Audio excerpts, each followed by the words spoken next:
Hello dear students, in this lecture we are going to see one of the architectures, that is server system architectures. In last video we have seen client server architecture and centralized system architecture. In this video we will see server system architectures. So server system can be broadly categorized into two kinds.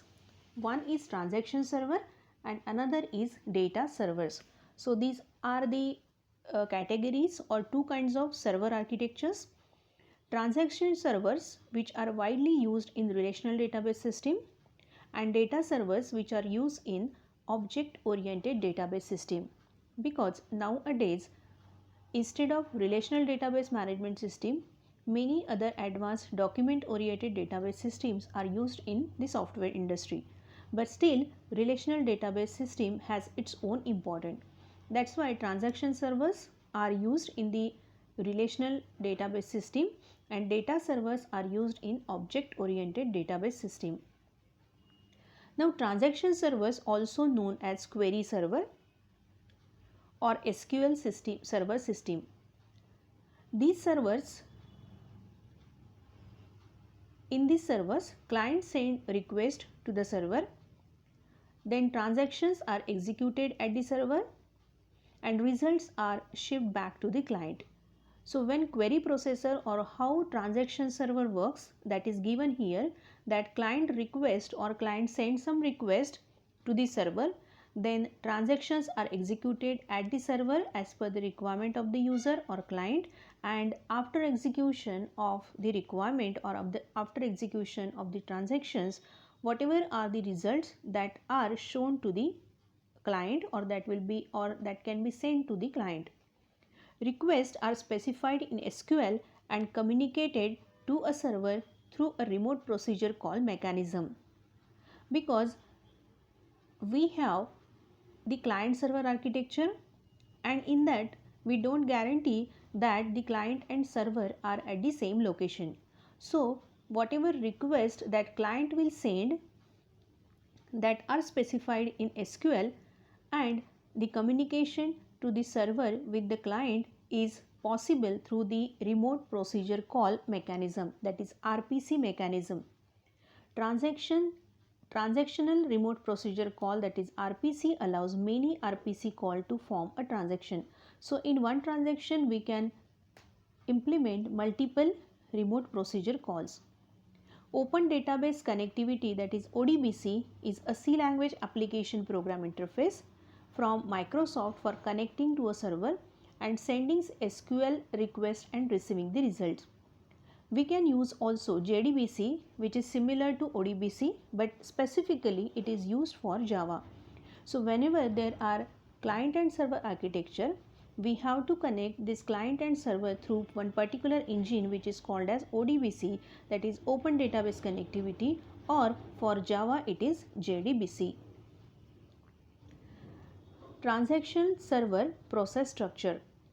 A typical transaction server consists of multiple processes accessing data in shared memory. Now server processes,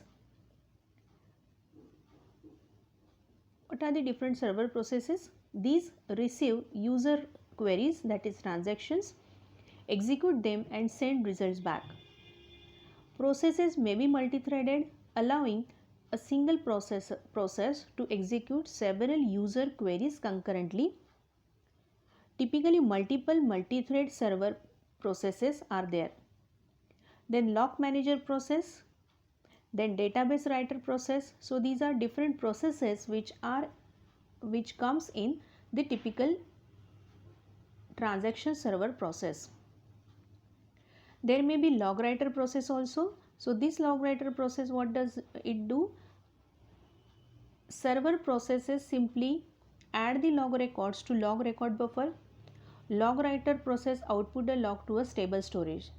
This concept basically we have seen in unit number 4, that is storage structure, where we have seen what exactly the log record is, and we already know that these log records are stored in the stable storage because this log record maintains all the details of the previous transactions.